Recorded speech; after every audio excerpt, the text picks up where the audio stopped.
5 apps that are really good to know about if you're going to move abroad. And a lot of this is helpful if you're traveling as well, but when I moved abroad, I am very fortunate to have stumbled across a couple of these and then have found others along the way. Speaking of which, one of them actually sponsored this video, so that's really cool. This is the first time I've ever had a real sponsor, and I'm really excited because they're like very high on my dream list of sponsors to work with. I'll tell you more about them here in a second.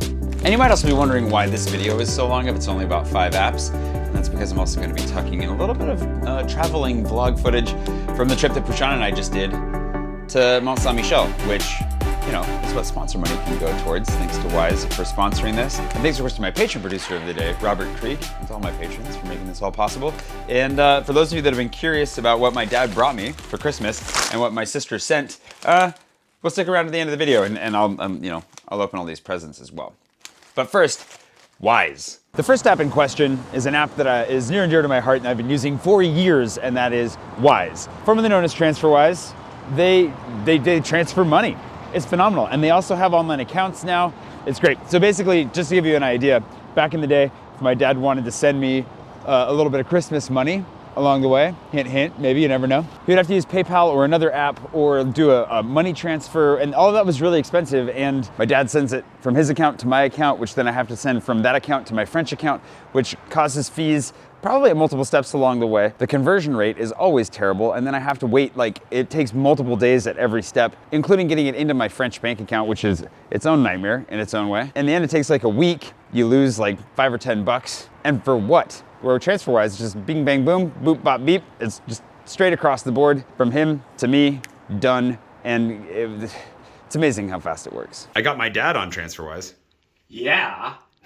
TransferWise gives you the best rates, always. Like it's super competitive, always gives you the best actual conversion rate between currencies, and you can hold multiple currencies in different accounts. And it's not just for moving abroad, it's really good for traveling as well, because you can open accounts in tons of different currencies, get the best rate transferred over, make sure that it's all done right there. You can withdraw from ATMs, you're really well protected. And if you ever run out of money in that account, like let's say you're in Hungary and you're using the local currency, it'll start withdrawing from your American account or whatever other base account you have at a favorable rate every time, and you just don't have to worry about it. It's phenomenal.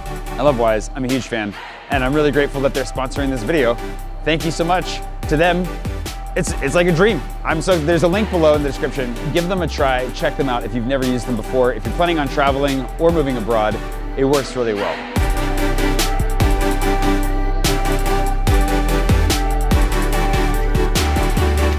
The second app that I was going to talk about is actually one for the phone.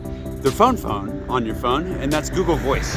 If you're unfamiliar, Google Voice is like Google's old school VoIP. It's made for texting and phone calls, and you can actually port your telephone number to it. It's really important. Before you move, if you're gonna move abroad, check with your carrier. It may not work everywhere, but in the States, you should be able to take your phone number from your like Verizon or whatever, port that over to Google Voice. It costs about $20, and then your phone number is attached to the Google Voice app, which will follow you anywhere you go.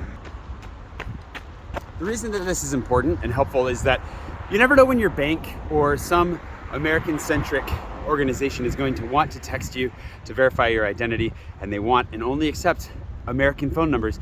And if you leave that behind and you don't bring it with you, you can get away with it. It's not a problem like a big one, but it makes it really helpful if you're able to have your American number along with whatever country you end up in on your phone. So I actually have my American number and my French number on the same phone because my American number goes through Google Voice. And that way, if a bank or whoever wants to send me a text message, they send it to my American number, I get it on my French phone, and I can verify my identity. It's a huge lifesaver. And it also means that for those Luddite friends who refuse to do anything but text you on that American number, and they won't get any other messaging app, you don't have to lose contact with them. And that's also pretty beneficial when you're living abroad.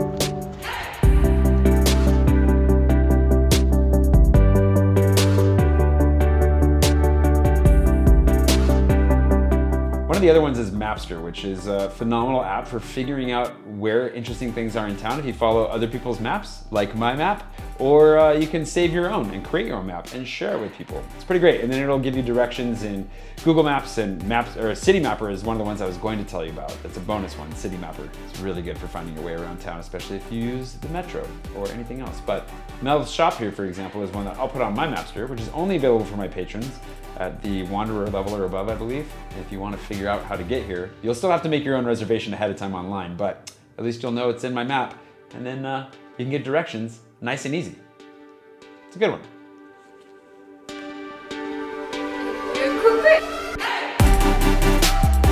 One that you hear a lot of YouTubers talk about all the time is a VPN. Why you might want a VPN? I don't know. But I do know that it can come in really handy for a number of things. Maybe there's an oversimplified video that's not available in your country and you'd really like to watch it. Whatever it is, I won't judge. I'm not gonna make any specific recommendations on this one, like what VPN you should get. I'm currently using NordVPN, but I've used a handful of different ones over the years. The main thing is just to get one that works for you. Having a VPN is a really good idea. And it could also come in handy for verifying your identity down the line. But you know all about that. But then there's word reference or Lingui. I wasn't sure which one to go with. I rely on word reference a lot. It's basically like having what we used to call in my French class a bon dictionnaire, like a good dictionary in your pocket. It works with lots of different languages, not just French, and so does Lingui, which Lingui is kind of a competitor for me now. I didn't like it as much in the past because it wasn't quite as simple to use, but they're catching up. And it comes with the benefit of having a lot of examples of how different words or phrases are used in actual literature and use. So if you're really not sure if you should be using a particular word or phrase, it's a really helpful way to go and verify that, oh yeah, I am using that correctly. And it's way better than Google Translate. You can't do entire sentences with them, but they are significantly more reliable for the more nuanced elements of language. And that gives you 5 handy dandy apps, plus one that will help if you're moving abroad, and I think will help if you're traveling as well. And thanks one last time to Wise for being my first sponsor. It's a really warm, fuzzy feeling. Make sure to use the link below. Check them out. I'll put it in the description and the comments. And yeah, please give that click a link. But speaking of traveling, Pouchon and I went on a little trip to Mont Saint-Michel to give my new driver's license a try.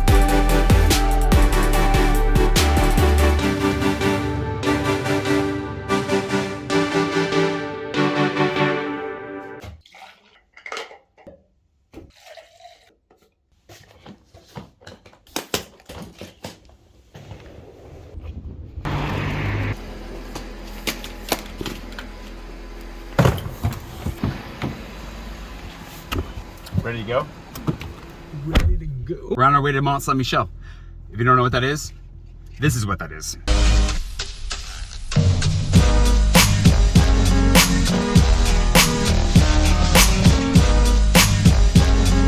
The reason that I'm not driving yet, we wanted to switch anyways because both of us want to drive, but I don't have a little A magnet or sticker to put on the back of the car, which legally I have to have in case we get pulled over. I'm legal to drive, there's no problem, but the one downside is that I have to declare that I am a probatoire. I am not a full-grown driver yet. So we're gonna have to buy one. We gotta find one on the way out of town. Gas station is our best bet because Amazon wasn't gonna be able to deliver fast enough, so there you go.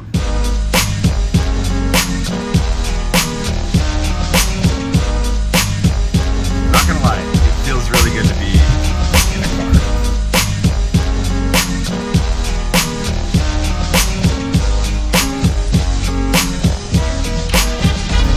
We're out of Paris officially.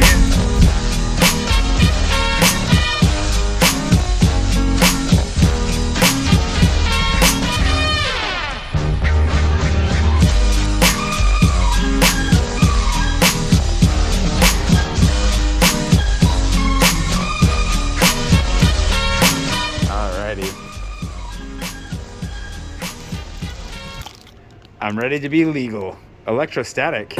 So it like goes on the inside of the window. All right, works.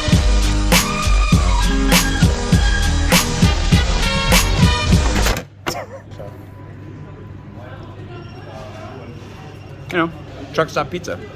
Trucky, stoppy, still pizza. Yeah.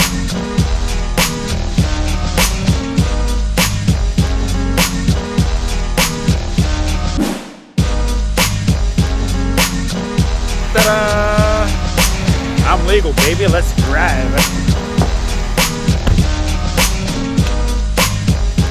This clock is the most ridiculous element of this entire car. Just pulled it off of an oversized child's watch. It feels really good to actually drive. And to drive without an instructor in the car. No offense, Arno. It's just nice not to be judged. Literally the whole time.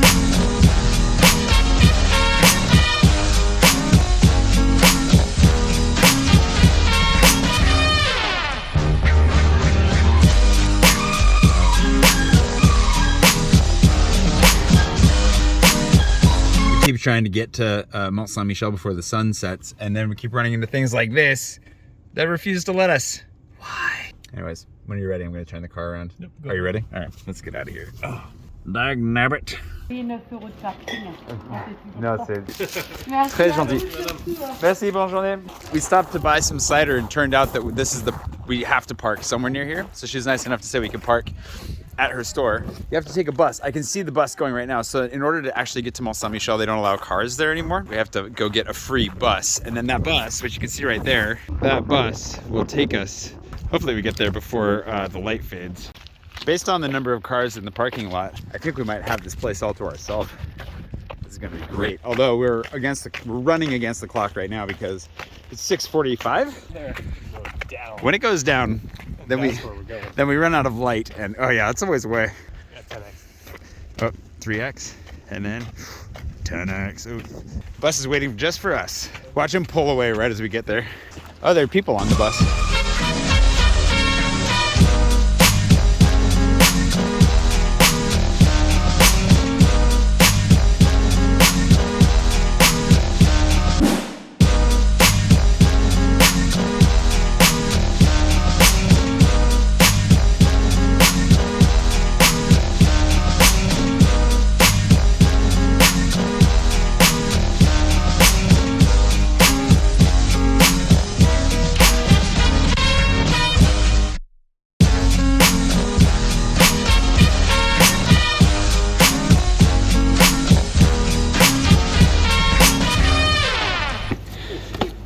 Yep.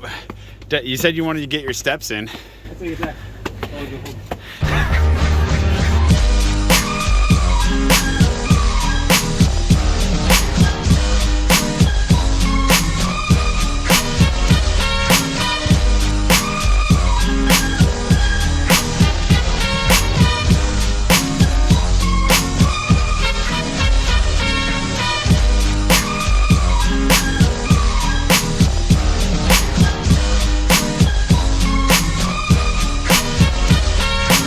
This way? Oh yeah, this looks like the direction. We're gonna go into the Abbey here. We're hitting it just at the very tail end of the light. I haven't been here. I came here once like 9 years ago and had a really good time walking around late at night, like after dark. We were able to access all of this, I feel like. Dang it. And it's closed apparently. We can still go see, oh, that was a good sad face. I walked for 4 days for this. And for what?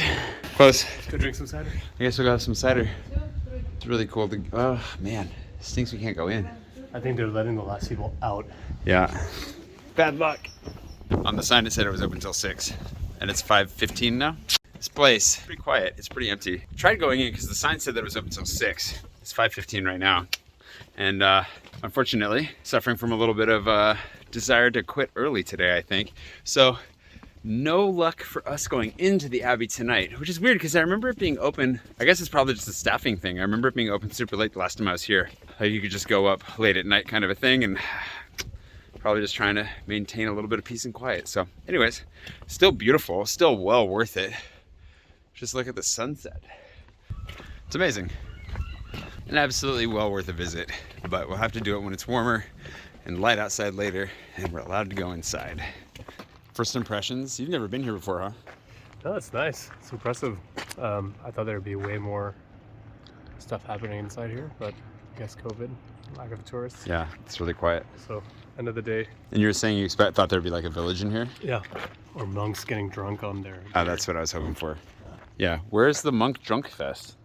That's what we came for. I really love this climber here. Like you can see how they, I mean, imagine carrying stuff up here. They built this, like, who knows how old it is, but they built this rail system. Built in 1978. It was built last year. This is the first water slide in France.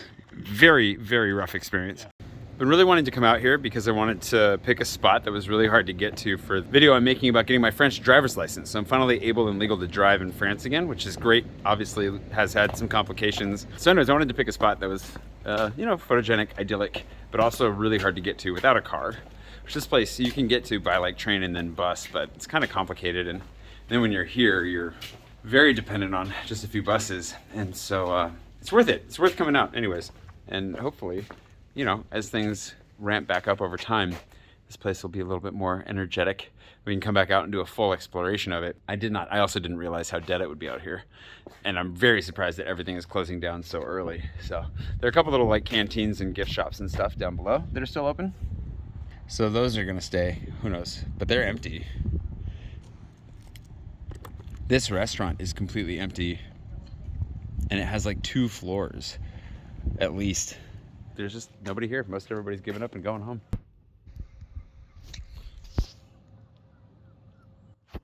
It's really nice and quiet at least.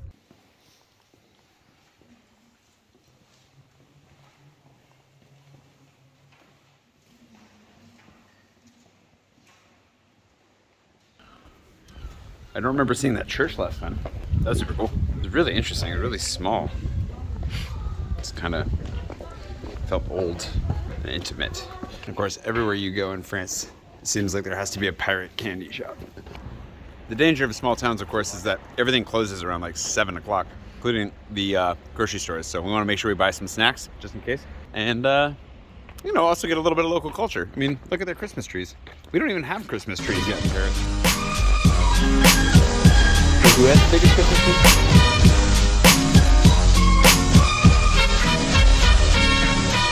And now that we're back to where I just left off by saying in first, wise, Christmas presents. These are, so my sister told me to wait until Thanksgiving, but to open them before Christmas because, I could tell because this one was already a little bit opened. Is it a Christmas tree? Oh, garlands, yeah, that's the word I was looking for. It's obviously not a Christmas tree, but my sister sent me this candle last year, which is actually up here right now, which smells very strongly of like pine. Sugared birch, excuse me. I don't know who sugared the birch, but it does smell really good. Anyways, this gave me the Christmas vibes last year. I have some left, so I'll be able to light that up.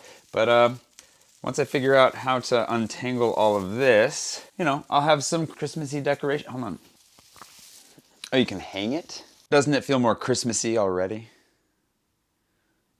The answer is yes. I'm guessing that that's what all of this is, but I have no idea. What would you call this? A babushka doll set? Santa Claus and 3 kings and a snowman at the very center and a lion? Santa. That snowman's gonna be really easy to lose. What could this be? Oh, nice. I thought it was mittens for a second.